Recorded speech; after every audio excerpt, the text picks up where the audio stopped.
नमस्कार, यासे.com आप सभी का स्वागत है। साक्षात्कार संख्या 352 352।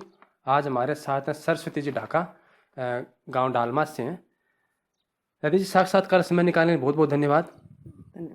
तो सबसे पहले तो डिस्क्लेमर ये है कि एक तो यासे.com की संपत्ति रहेगी वीडियो, और एक बार एडिट करके अपलोड करने के बाद में इसमें सुधार नहीं होगा, और जो बोलेंगे उसके लिए आप जिम्मेदार, और इसका कोई व्यावसायिक उपयोग हमारे लिखित अनुमति के बिना नहीं होगा। ठीक, तो शुरुआत करते हैं स्वपरिचय से अपने शब्दों में। मैं सरस्वती ढाका जी। मेरा गांव जाजोद है, जो लक्ष्मणगढ़ तहसील में पड़ता है। जी। मेरे पिताजी का नाम सुखवीर सिंह है जी। जो रिटायर ऑनररी कैप्टन है। मेरे 3 भाई हैं जी। एक बहन है। जी। मैं सबसे बड़ी हूँ, मेरे भाई बहन बहुत छोटे हैं मेरे से। सब बड़ा भाई है वो भी मेरे से 10 साल छोटा है। अच्छा। सबसे छोटा भाई है वो मेरे से 25 साल छोटा है। ओह, बहुत फर्क है। मेरा एक भाई है वो बड़ा है, वो कंपाउंडर है जी। वो लक्ष्मणगढ़ में रहता है। दूसरा भाई है वो वीडियो फोटोग्राफर है। और एक भाई है वो बाहर दुबई रहता है। जी। बहन है वो आंगनबाड़ी कार्य करता है, वो यहीं पे रहती है। ठीक। मेरा ससुराल डालमास में है। मेरे ससुर का नाम दाना राम जी ढाका है, और मेरी सास का नाम लक्ष्मी देवी थी। जी। लक्ष्मी देवी था, वो दोनों का स्वर्गवास हो गया है। ठीक। मेरे पिताजी का नाम सुखवीर सिंह और मेरी माँ का नाम कमला देवी है। जी। था मेरी माँ का भी स्वर्गवास हो गया है। मेरे पिताजी अभी यहीं पे रहते हैं। और मेरे पति का नाम बुद्धकरण ढाका है। जी। वो रोडवेज में सेवारत थे और अभी वो रिटायर हो गए हैं। अच्छा। अभी यहीं घर में रहते हैं। संतान? मेरे 3 बच्चे हैं, एक लड़का है 2 लड़की हैं। जी। तीनों के 2 बच्चे हैं, तीनों की शादी हो चुकी, तीनों के बच्चे हैं। जी। मेरे बेटे के मेरे 2 पोते हैं। बड़ा पोता ऋतिक है, छोटा और छोटा कार्तिक है। ये जी। 10वीं क्लास का स्टूडेंट है। और मेरी ये बहू है, ये आंगनबाड़ी कार्य करता है। इसका नाम सुविता है। जलाल सर से हैं? जलाल सर है इसका फियर। और पूछिए आप। हाँ हाँ। और शैक्षणिक योग्यता? मेरी योग्यता, जब से मैं पढ़ाई की थी, मैं 8वीं पास, मेरा बाल विवाह हुआ था। मैंने जब 8वीं पास की तब मेरी शादी हो चुकी थी। जी। और मैंने किसी कारणों से मैंने पढ़ाई छोड़ दी थी। उसके बाद मैंने मेरी प्रेरणादायक और मुझे ऐसी एक शख्सियत मिली जिन्होंने मुझे प्रेरणा दी, और मैंने आगे पढ़ने का निर्णय लिया। और उसके बाद मैंने उस टाइम हायर सेकेंडरी पास की थी। तो वो शख्सियत का नाम बताना चाहें? बिल्कुल, वो मेरी शख्सियत ही नहीं, वो मेरी प्रेरणादायी माँ है। वो है आदरणीय श्री माननीय तारावती जी भादु। ओके, कहाँ से हो? वो अभी सीकर में ही है। और तो वो जिला शिक्षा अधिकारी रह चुकी हैं, प्रौढ़ शिक्षा की डायरेक्टर रह चुकी हैं। और वो मेरी मतलब उन्हीं के प्रयासों से यदि मैं आपको मेरा जीवन परिचय बताऊं, तो मैं एक आम गृहिणी, जो सब हमें एक चूल्हा चौका करने वाली। और पढ़ाई बंद करवाई दी थी? वो पढ़ाई तो पहले बंद हुई, लेकिन मैंने वापस प्राइवेट करके कैसे ही करके मैंने उनका वो मतलब सुझाव से मैंने दोबारा पढ़ाई चालू की। जी। तो 2-4 बात और, ये आपके प्रिय गुरुजी फिर कौन है? वही है?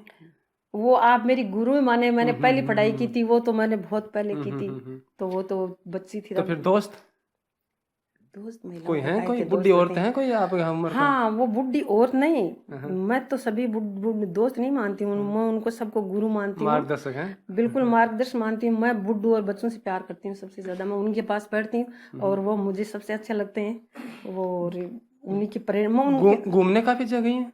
बिल्कुल। कहाँ गए हैं? उत्तर भारत से लेकर दक्षिण भारत तक मैंने पूरा वो भ्रमण किया है। सभी मैंने दर्शनीय स्थान देखे। 4-5 बार मैं वैष्णो देवी गई हूँ, और यहाँ से वैष्णो देवी से लेके कन्याकुमारी तक जो भी है मैंने। तो सबसे प्रिय ऐसे कौन सा लगा स्थान के रमणीय भी हैं तो हम रह जाएं? नहीं का तो खैर अच्छे तो सभी हैं, लेकिन वैष्णो देवी अच्छा लगा। और तो दक्षिण भारत के तो सारे ही देखते तो बहुत अच्छे हैं, अपने से बहुत अच्छे हैं। तो खान पान में क्या है प्रिय आपको? खान पान में सब कुछ जो घर में बनता है वो मुझे प्रिय। ज्यादा मीठा नहीं खाती हूँ। कोई विशेष फल में कोई विशेष नहीं है? विशेष नहीं, मैं जो घर में बहुत कम खाती हूँ। धार्मिक हैं? बिल्कुल धार्मिक प्रवृत्ति की हूँ मैं। सबसे पहले सब सुबह उठकर हनुमान चालीसा का पाठ और पूजा पाठ करती हूँ घर में हमेशा से ही। और पाखंड से तो दूर रहने वाले हैं ना? बिल्कुल अंधविश्वास में मैं बिल्कुल नहीं करती हूँ विश्वास, और न मैं इन चीज़ों को मानती हूँ। ठीक, ये तो हो गया आपका साधारण सा परिचय। ठीक है, बिल्कुल अब जो असामान्य प्रतिभा उभर कर आई बिल्कुल शादी के बाद में, बिल्कुल। तो उसके बारे में मुझे तो कुछ पता है नहीं। ठीक है, तो वो शुरुआत कहाँ से हुई, कैसे हुई, और अब किस मुकाम तक पहुंचे, क्या क्या आपने आयाम छू लिए, बताएं। बिल्कुल, सबसे पहले मैंने ये छोड़ ही दिया था कि मैं और पढ़ पाऊंगी या नहीं पढ़ पाऊंगी। मैंने 8वीं तक शिक्षा प्राप्त कर ली जी। और मैंने स्वीकार लिया कि अब मुझे घर का ही काम करना है। ठीक। लेकिन किस्मत जैसे लिखी होती वैसे वैसे उसको अपने आप चलती जाती है। जी जी। मैं जब मेरे ससुराल थी, मेरे ससुराल में शायद हम कोई 2 ही औरतें थी जो थोड़ी बहुत पढ़ी लिखी थी। एक 5वीं थी ठीक। और मैं 8वीं पास करके गई थी। तो मैं वहां पे, जबकि मैंने मेरे पियर में कोई काम करना नहीं जानती थी खेती का, लेकिन ससुराल में तो सब कुछ करना ही पड़ता है। वो मैं समय सिखा देता है। हाँ, तो मैं वहां थी तो मुझे सबसे पहले एक हमारे परिवार का एक लड़का था, उसने मुझे प्रौढ़ शिक्षा की बात बताई। उसने मुझे ये नहीं कहा कि प्रौढ़ शिक्षा, उसने मुझे सिर्फ खेत में जाके एक ही बात बताई कि क्या आप एक काम करना चाहोगे। मैंने कहा बताओ। तो बोले कि आप थोड़ी लड़कियों को पढ़ा सकते हो। मैं भाग्य हो गई, मैंने सोचा कि आज तेरी पढ़ाई काम में आई है। मैंने उसको ये नहीं पूछा कि मुझे क्या मिलेगा, लेकिन मैं इतनी वैसे क्या कहते हैं कि मैं फूल गई कि मेरे को पढ़ने के लिए पूछा किसी ने। मैंने हामी भर दी और मैंने वहां से मेरा वो शुरू किया पढ़ाई का। उसके बाद मैं हमारा जो प्रशिक्षण था प्रौढ़ शिक्षा का, उसमें मैं पाटोदा गांव गई। वहाँ हमारी प्रोजेक्ट डायरेक्टर, वो मैं बता रही हूँ तारावती जी भार्गव, वो आई थी। वो बड़ी बड़ी अधिकारी थी। सब आए तो सब पलक पांडे बिछा रहे थे, तो मैं भी उनको देख रही थी। तो मैं जब बैठी थी तो क्या मैं ठीक है अपने मुँह से नहीं कहते, लेकिन मैं गाती अच्छा हूँ।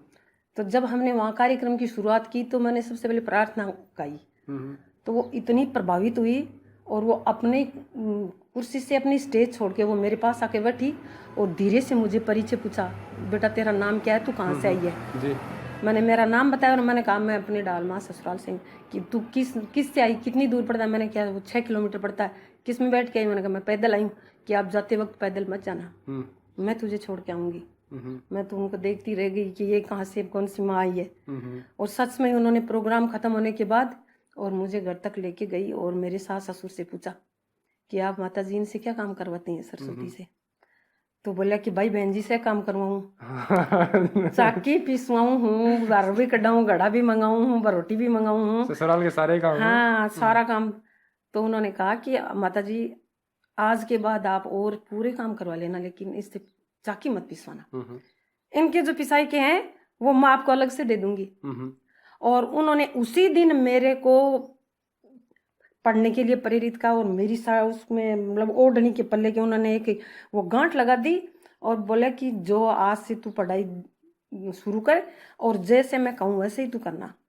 और मुझे उन्होंने एक छोटी सी रोशनी दिखा दी आगे बढ़ने के लिए। और वहां से मैंने शुरू कर दिया। उसके बाद जब भी राज्य स्तरीय, मतलब उन्होंने इतना, उनमें इंसान को परखने की एक पहचान थी, क्षमता थी जी। उन्होंने जब भी कहा कोई महिला सम्मेलन हुआ करता था हमारे, उसमें प्रौढ़ शिक्षा में राज्य स्तरीय सम्मेलन होते थे, उनमें उन्होंने लगातार मुझे 14 सम्मेलन उसमें साथ लेके जाती थी। बाकी तो कुछ एक महिला अधिकारी तो आंखें नहीं खुलती, बोलने का तरीका ही उनका बड़ा अजीब होता है, ऐसा लगता है कि पुरुष अधिकारी तो अच्छा नहीं नहीं, वो अधिकारी से ज्यादा वो एक प्रेरणादायक महान थी। तो मैं जहां भी जाती थी हमेशा कुछ सीखने का वो रखती थी। मैं यही सोचती कि ये जो कुछ सीख रही है मेरे जीवन में कहीं भी काम आ सकती है।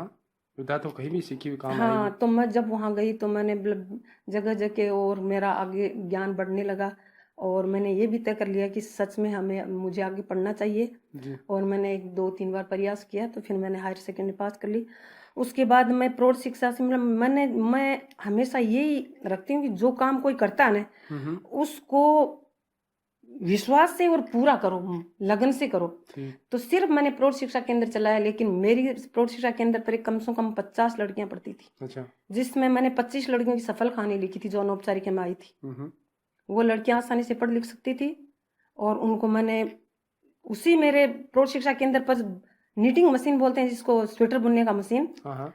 वो भी मैं उनको सिखाती थी। और पूरे डालमास गांव में मैंने एक बच्चे से लेके बुढ़े तक नहीं छोड़ा जिसको मैंने स्वेटर नहीं पहनाया। तो फिर वो घूंघट बहुत कम, मैं घूंघट करती थी, वहां करती थी जहां मुझे घूंघट की जरूरत है, वहां मुझे कि इस जगह मुझे घूंघट नहीं निकालना चाहिए, वहां मैं नहीं निकालती थी। वैसे हमारा वो क्या बोलते हैं, पग बड़ा होता है, हम अब वहाँ पढ़े थे तो ज्यादातर पहले तो निकालती, लेकिन इस क्षेत्र में मैंने जब पाँव रख लिया तो मैंने धीरे धीरे कम कर दिया। कम कर दिया। लेकिन मैं मान सम्मान में सबसे चाची लगती थी, फिर भी मैं घूंघट करती थी।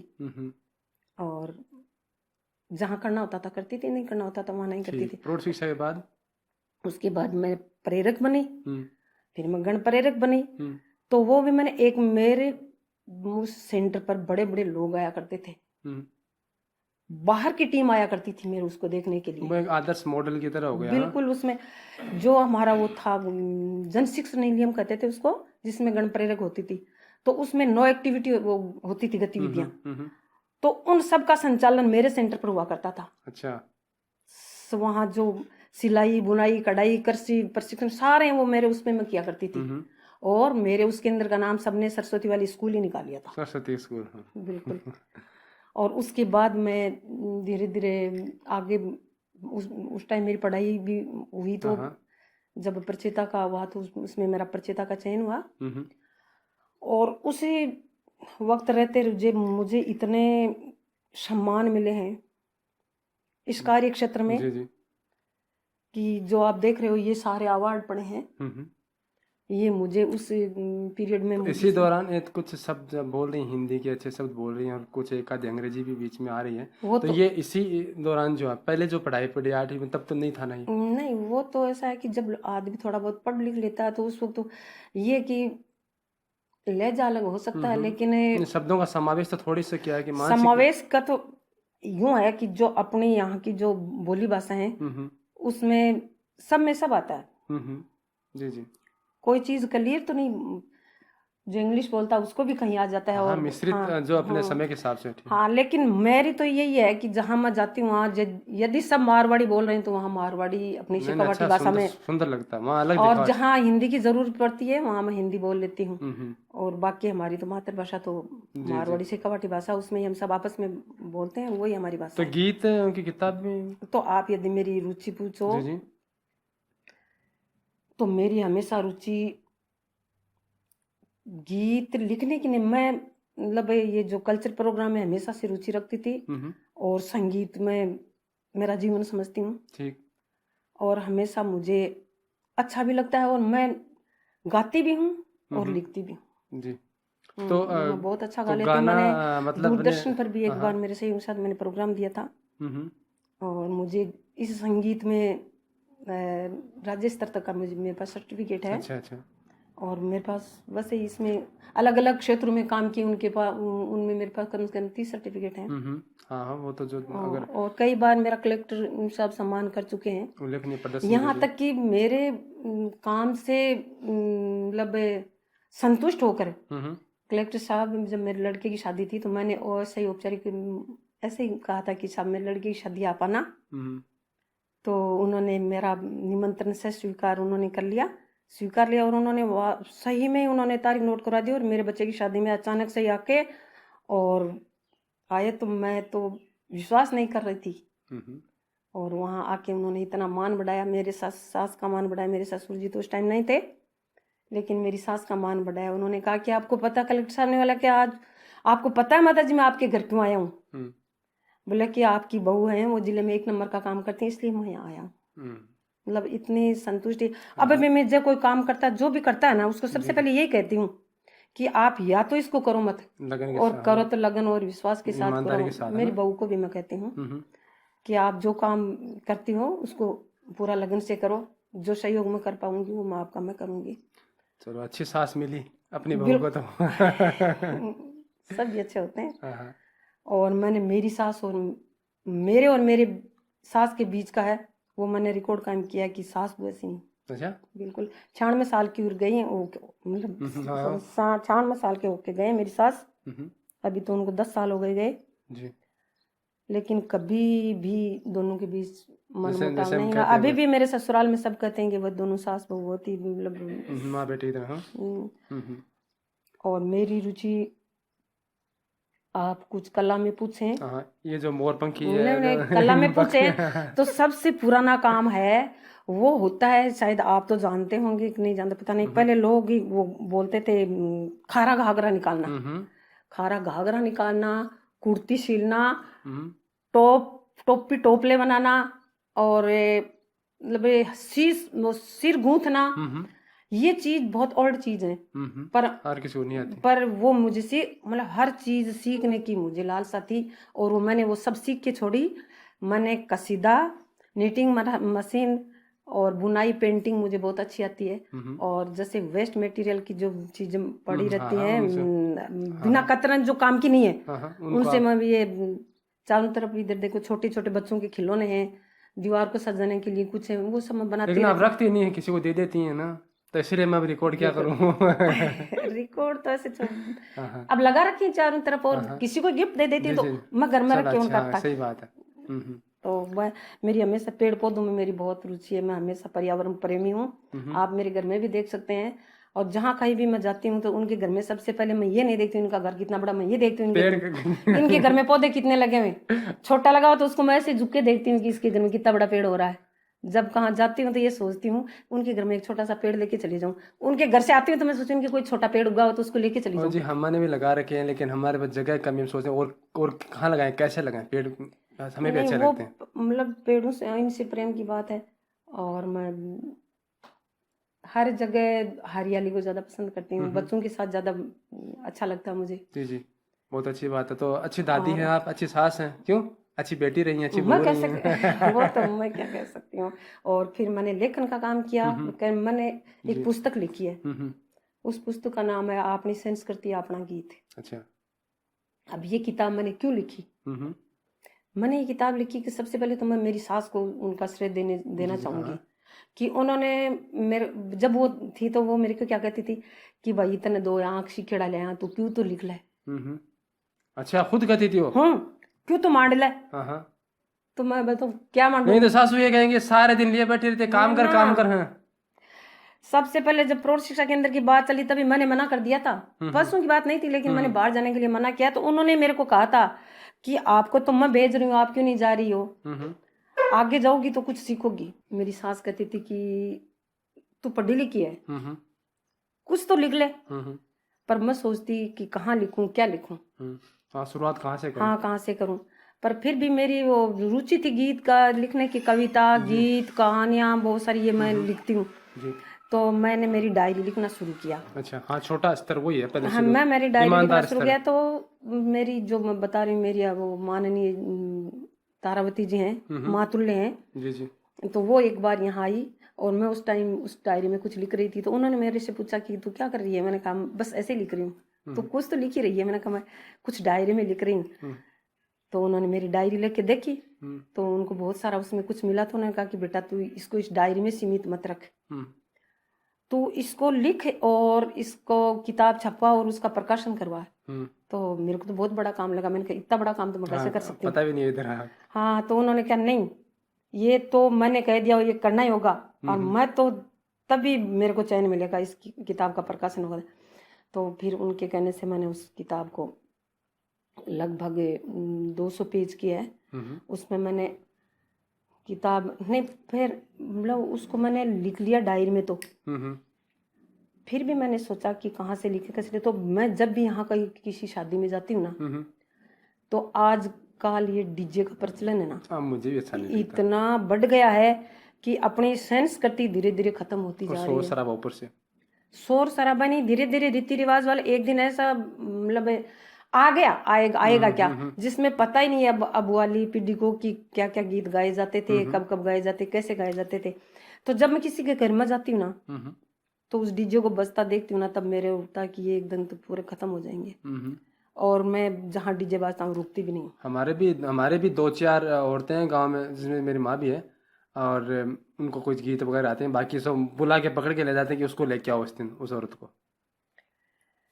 तो इस बात को मैंने ध्यान में रखते हुए मैंने कहा सर, जब पहले के जमाने में गांव में बारात आती थी तो भले ही एक के घर में बारात आती थी, लेकिन पूरे गांव की औरतें हैं वो छत पे चढ़ के सारी वो कांकड़ ड्राई बराया का गीत गाती थी। लेकिन आज की टाइम में तो उस टाइम सब पार्लर में मिलते हैं, बाहर डीजे बजता है, बिंदनी भी पार्लर में मिलती है और सारे पार्लर मिलते हैं। तो इस चीज को मैंने ध्यान में रखते हुए और उसको मैंने कहा ये सारे अपन कम से कम लिख तो ले, यदि वो आने वाली पीढ़ी गा नहीं सकेगी कम से कम देखे। तो मैंने ये सोच लिया कि मुझे इसका मतलब जो मेरी पुस्तक है उसमें जो वो गीत है मैंने लिखे अपने जन्म से लेके और अपने जीवन में काम आने वाले पूरे अंत तक के सारे मैंने क्रमबद्ध गीत उसमें। तो आधी किताब में तो मैंने संकलन किया। वो गीत तो वो हैं जिनको किसी को कोई पता नहीं कि इनका लेखक कौन था, इनका रचयिता कौन था, वो तो पीढ़ियों से चले आ रहे हैं। और आधी किताब में मैंने खुद उसमें रच के और मैंने उसमें डाले हैं, जिसमें शिक्षाप्रद गीत भी हैं, भजन भी हैं बनावनी में। तो शिक्षाप्रद की बात करें तो मैं हर विषय पे उसमें गीत रचा है और उन गीतों को की मैंने वो तर्ज दी है जो अपने गांव में गाई जाती हैं। कुरजा, मोरिया, पीपड़ी, बायरा, ओड़ू, इन सब की तर्ज में मैंने वो गीत डाले हैं। पर्यावरण, भ्रूण हत्या, मतदान जागरूकता और राजनीति, उसमें मैंने सारे गीत डाले हैं। और इस प्रकार उस पुस्तक को मैंने पूरी 200 पेज की उस किताब को मैंने तैयार कर दी और उसका प्रकाशन करवाया। और मेरी उन आदरणीय तारावती जी और मेरी सास माँ को उनके चरणों में मैंने समर्पित कर दी कि आप कहती थी कि आपको ये तो ये आपको समर्पित है। और आदरणीय माता जी को मैं नमन करती हूँ, मेरे माँ बाप को करती हूँ, जो जिन्होंने मुझे, मेरे गांव में कोई नहीं पढ़ता था उस समय, मेरे माँ बाप ने मुझे स्कूल में भेजा। हाँ, मेरा परिवार, पीछे का परिवार मेरा अच्छा है, सब शिक्षित है। मेरी माँ ने कभी स्कूल का दरवाजा नहीं देखा। लेकिन फिर भी वो पढ़ी लिखी थी, आसानी से सब कुछ अखबार पढ़ती थी। गांव की मानी हुई एक लेडी थी, महिला थी। ये तो बहुत अच्छी बात है कि बिल्कुल। तो वहां से ही मेरी शुरुआत शिक्षा से जुड़ी हुई थी। मेरा परिवार पूरा शिक्षित है वहां से। जी। और अब आगे भी ठीक है ना? बिल्कुल, सब अब तो सब पढ़ रहे हैं। अब तो है, उस टाइम में जब मेरी माँ भी पढ़ी लिखी थी, स्कूल का दरवाजा तो नहीं देखा पर फिर भी पढ़ी लिखी थी। इतनी घूमी आप, कहीं और भी घूमने की मन में रह गई कि बेटा? मन की बात नहीं है, वो तो बस ऐसे कि जो कहाँ देख लेते हैं अच्छा टूर, जहाँ नहीं गए हुए होते हैं। और एक मेजोरिटी हमारे साथ वाली जो होती हैं तो वो आपस में सब कर लेती हैं चर्चा कि अपन चलते हैं। और जी में आता तो चले जाते हैं। तो चित्रकला में, पेंटिंग में कौन सा विषय अच्छा लगता है आपको? विषय का मैं तो जो बनाना चाहती हूँ, मेरे दिल में मुझे अच्छा लगता है वो बना लेती हूँ। बच्चों को भी कभी कभी अच्छी पेंटिंग बना के देती हूँ तो इनको मतलब जो देखते हैं उनको यकीन नहीं होता है ये मेरे बच्चे हैं, मुझे मेरे पोते हैं, मुझे दादी नहीं कहते हैं, मम्मी भी बोलते हैं। तो कभी इनको कुछ बना के देती हूँ तो ये बताते हैं ना, ये कहते हैं कि मेरी मम्मी ने बनाया, तब तो ठीक है। मम्मी तो छोटी होती है। लेकिन जब कभी ये कहते हैं कि मेरी दादी ने, अरे यार ये की दादी यहाँ के, दादी भी चित्रकार दादी चित्रकार दादी हाँ, कोई बहन हो तो कहने को भाई है, दादी चित्रकार नहीं। पेंटिंग, सिलाई, मैं सिलाई अपनी खुद करती हूँ, सिलाई, बुनाई, कढ़ाई और पेंटिंग और हाथ से हस्तकला की चीज, गीत लिखना, कविताएं लिखनी। और अभी अपने थोड़े दिन पहले फतेहपुर में एक वो करवाते हैं कंपटीशन, सेट आते हैं कलकत्ते से, उन्होंने यहाँ वो करवाया था प्रतियोगिता, तो मेरे को इनवाइट किया था उन्होंने। उसमें हमने 29 जनों ने पार्टिसिपेट किया था। तो उन्होंने हमें सब्जेक्ट दिया था, ढूंढते रह जाओगे। अच्छा। तो उसमें मैंने पूरी अपनी जो सेंस करती है उसका मैंने उसमें चित्रण किया। और वो थोड़ा मुश्किल सा था ना एक बिंदु में समावेश करना ना? नहीं, मुझे बिल्कुल नहीं लगा। अच्छा? क्यों? हाँ, मुझे नहीं, मैंने एक बार बस पन्ना और पेन लिया और लास्ट तक मैं कहीं अटकी नहीं, मैंने पूरी उसको लिख डाली। उसके बाद मैंने एक गीत लिख दिया, उस पर मैंने शेखावाटी का पूरा चित्रण किया, उसको मैंने गीत बना दिया, उसको मैंने कविता बना दी। मैं जब बैठी रहती हूँ तब मेरे थैले में चारों तरफ डायरी और पेन डाले रखती हूँ, जो भी मेरे को दिल में आता वो। तो बाकी की औरतें तो ये ढूंढती हैं किसके क्या पका, क्या हुआ, क्या मोहल्ले में क्या है। नहीं, नहीं, मैं कभी आपको बताऊं मेरा घर है वो बिल्कुल रास्ते पर आपने देख लिया। और औरतें इधर उधर बैठी भी रहती हैं, इधर घूमने भी जाती हैं, सब जाती हैं ना।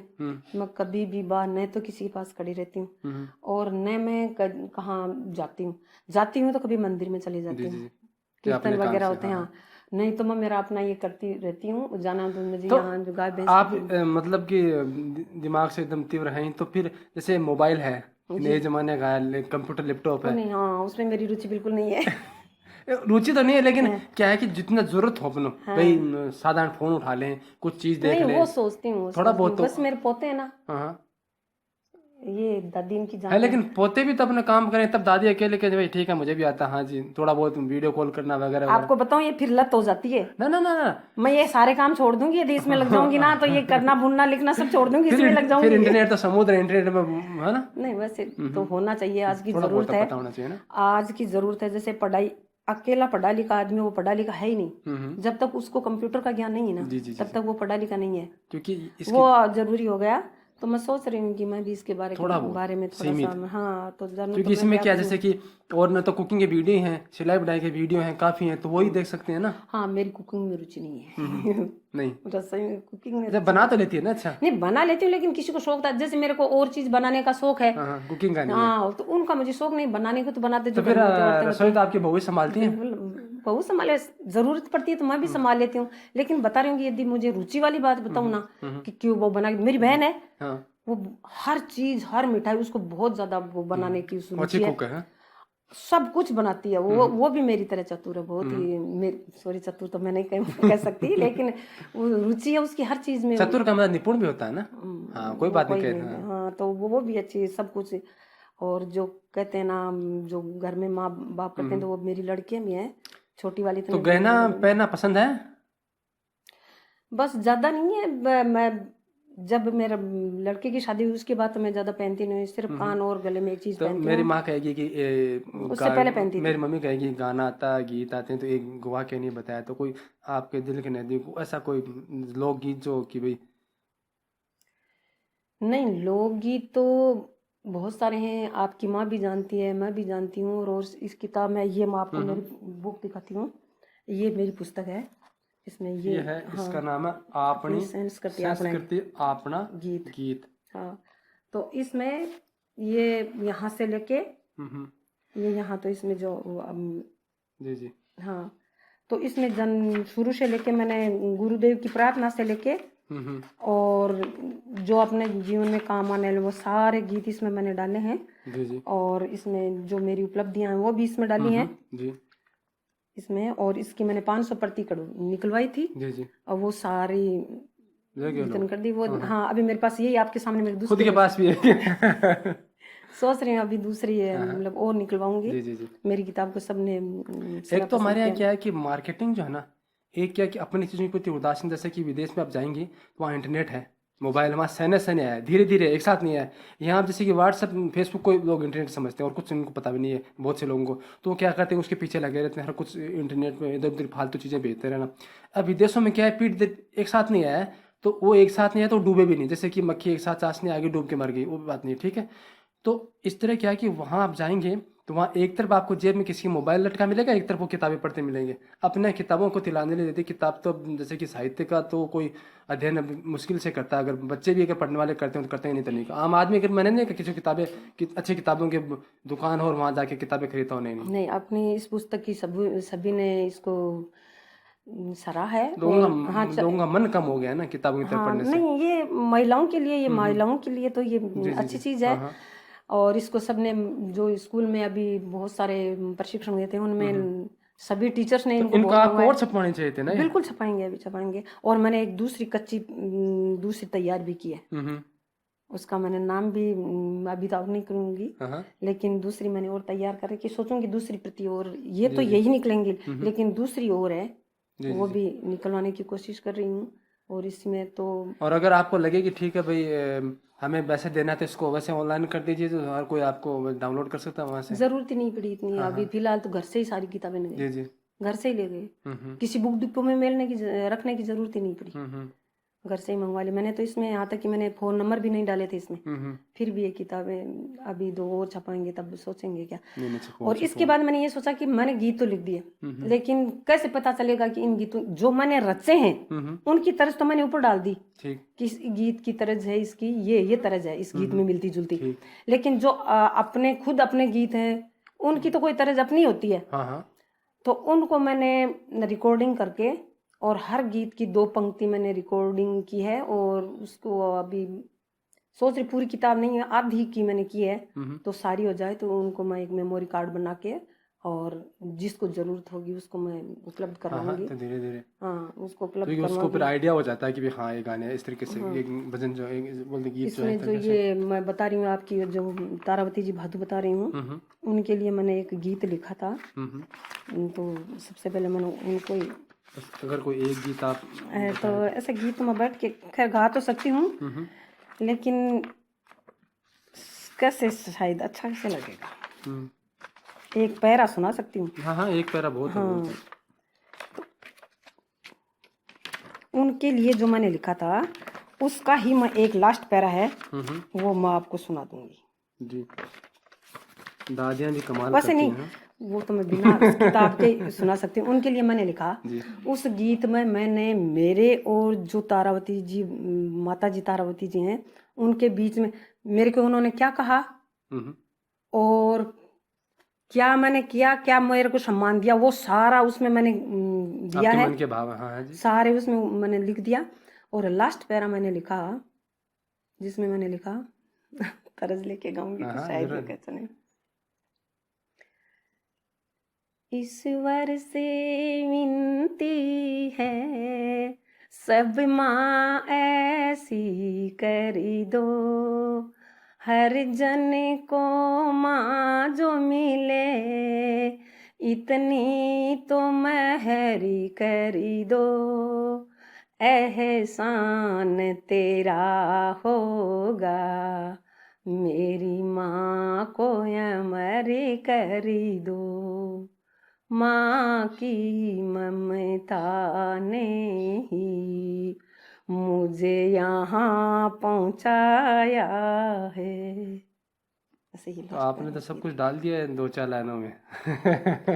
सिर्फ एक लास्ट बार मैंने आपको, ऐसे मैंने बहुत सारे गीत लिखे हैं। इसमें आप जब मेरे पास किताबें हो रही मैं आपको उपलब्ध करवाऊंगी। ये उदात्त भाव था आपका एकदम। तो इसमें मैंने सारे शिक्षाप्रद गीत हैं, वो बहुत ही अच्छे गीत हैं, अच्छी उनकी तरज है। और अभी तो ये मैंने तो छोटा सा संदेश युवा पीढ़ी के नाम जो हम सबसे पूछते हैं, बताएं संदेश। जैसे औरतों के नाम या जैसे थोड़ी सी पिछड़ियाँ, जैसे अब कुछ कर नहीं पाए, समय नहीं मिला, जैसे कि अच्छे संसाधन नहीं मिले या सहारा नहीं मिला, तो उनके नाम संदेश। मेरी तरफ से तो यही संदेश है कि एक तो शिक्षा की कोई उम्र नहीं है। यदि उसने बीच में पढ़ाई छोड़ दी है तो वो कोई उम्र नहीं पढ़ सकती है। दूसरा मैं ये कहती हूँ कि जो हिम्मत रखता है वो कभी हारता नहीं है। कुछ करने की ठान लेता तो वो करता है।